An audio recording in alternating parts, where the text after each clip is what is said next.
आफ्नो मात्र हितका लागि गुटबन्दी गरेर देशलाई जहिले पनि भड्खालोमा हाल्ने असक्षम विवेकहीन भिजन नभएका विकासको कुरा त परै जाओस् निकास समेत दिन नसक्ने यस्ता पनि नेता हुन्छन् र आफ्नो अनुकूल भए मात्र ठिक नभए बेठिक भन्ने दम्भ बोकेका इगोको फ्याक्ट्री नै टाउकोमा राखेर हिँडेका अटेरी हठी मानिस कसरी नेता हुन्छन्?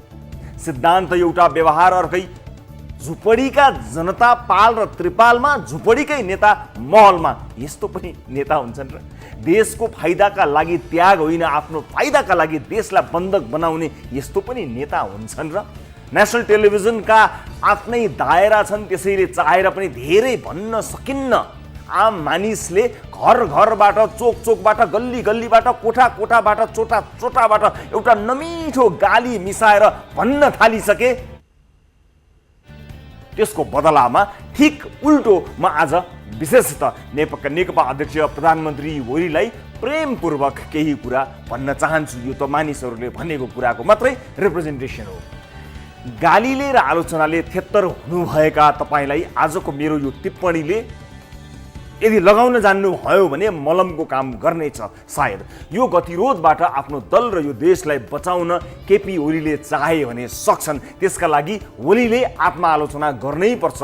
यो पार्टीलाई यत्रो जनमत दिलाउने मै हुँ, मेरै पालामा र मेरै इमेजले पार्टी यहाँ पुगेको हो भन्ने अहङ्कारले सायद काम गरिरहेको होला। एउटा राजनीतिक दल एउटा व्यक्तिको योगदानले मात्रै उठ्दैन हो। इतिहासले कुनै नेतालाई यस्तो मोडमा ल्याइदिन्छ कि त्यही मोडबाट ऊ नायक बन्न पाउँछ। नाकाबन्दीले ओलीलाई त्यही मोडमा ल्याइदिएको थियो। तर नबिर्सौँ, केपी ओली कुनै स्वतन्त्र उम्मेदवार थिएनन्। उनी प्रधानमन्त्रीको क्यान्डिडेट बनुन्जेलसम्म त्यस दलका कैयौँ नेता कार्यकर्ताले रगत र पसिनाको खोलो बगाइसकेका थिए। समय र परिस्थिति अनुसार सबैले योगदान दिने हुन् र सौभाग्यले कसैलाई अलि बढी नै योगदान दिने अवसर इतिहासले दिन्छ। केपी ओली नेकपा एमालेका ती भाग्यमानी अध्यक्ष हुन् जसका पालामा भारतले नाकाबन्दी गरिदियो अनि चट्टानी अडान लिने उनको स्वभावले सुनमा सुगन्ध थपिदियो। बस यसको अर्थ नियम पनि मै, विधान पनि मै, संसारभरिको सारा अलौकिक ज्ञानको भण्डार पनि मै, म सडकमा उड्ने यानदेखि आकाशमा उड्ने विमानका सारा ज्ञान विज्ञान जान्दछु, हैजादेखि गैँडासम्मका ज्ञान मभित्र अटाई नअटाई भरिएको छ भन्ने ठान्नु चाहिँ ठुलो कमजोरी हो। कहिलेकाहीँको हँसी मजाक ठिक हो, तर बातै पछि मान्छे गललल हाँसेको चाहिँ ठिक होइन नि। ह्युमर सेन्स हेर्दा हेर्दै ननसेन्स भएको तपाईँले पत्ता पाउनु भएन। Not good. व्हाइट बडी काण्डमा रविन्द्र अधिकारीलाई बचाउनु भयो। बिचरा स्वर्गीय भइसकेको मान्छेका बारेमा किन बोल्नु भनेर मान्छेले सहे, तर त्यसो गर्न पनि मिल्दैन थियो। अनि क्रमशः बालुवाटार जग्गा प्रकरणमा विष्णु पौडेललाई उन्मुक्ति दिने अनि माधव नेपालको टाउको ठिक माथि चाहिँ तरवार झुन्डाउने प्रयास समेत भयो। अख्तियारले हेरेन टेरेन, तर नाम त मुछ्यो नि। पार्टीभित्रको आन्तरिक छानबिन गरी केही समय विष्णु पौडेलजीलाई जिम्मेवारी मुक्त गर्नु पर्थ्यो, गर्नु भएन। Not good. गोकुल बास्कोटाजीको 70 करोड बार्गेनिङको अडियो टेप आयो। सरकारका प्रवक्ता समेत रहेका मेरा मन्त्रीको अडियो आयो। पार्टीले र सरकारले यसबारे सत्य तथ्य छानबिन गर्छ र गोकुल बास्कोटाजी दोषी ठहरिए कानुन बमोजिम कारबाही हुन्छ।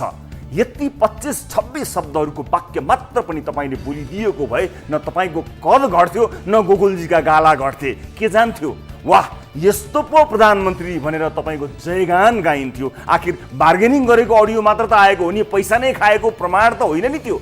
देशको प्रधानमन्त्री भएर यति जाबो सेन्स पनि राख्नुहुन्न भने अरू धेरै के अपेक्षा गर्ने? उल्टो गोकुल जस्तो मान्छे त न भूतो न भविष्यते टाइपको अभिव्यक्ति दिनुभयो।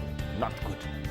तपाईँले टाउकोमा चढाएर होला गोकुलजी मान्छेलाई मान्छे नै नगन्ने भइसकेका थिए। आफ्नै घरमा बस्ने छोरा जस्तो केटोलाई ए केटा तिम्रो बोली अलि छुच्चो भयो, सरकारको प्रवक्ता भइसकेपछि बागबजारतिरको भट्टीमा प्रयोग हुने भाषा शैली अब चल्दैन, त्यो भनिदिएको भए धरोधर्म गोकुलजीमा विनम्रता आउँथ्यो र उनलाई यसरी खाएको प्रमाणित नै नभएको केसमा कसैले पनि खेद्दैन थिए। मनमा पाप छैन, बानी त यस्तै हो भन्नेले मन्त्री सरकारको प्रवक्ता जस्तो जिम्मेवारी नलिने नि टोल सुधार समितिहरूमा सीमित हुने। Not good. यति ग्रुपलाई त यति दिनुभयो कि देशको सगरमाथाको छेउ शुद्ध दिनुभयो, तैपनि उसैको बचाउ गर्नुभयो, नपुगेर छुटपुट ओम्नीलाई दिनुभयो र त्यसको पनि आफैले संसदको रोस्टममा उभिएर बचाउ गर्नुभयो। Not good. कोरोनाको महामारीमा स्वास्थ्य मन्त्रीले लगभग सिन्को भाँच्नु भएन।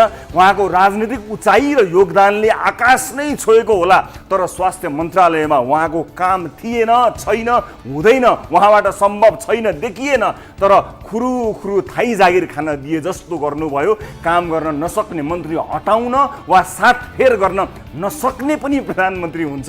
तास खेल्दा त कट फर सिट गर्छन्। Not good.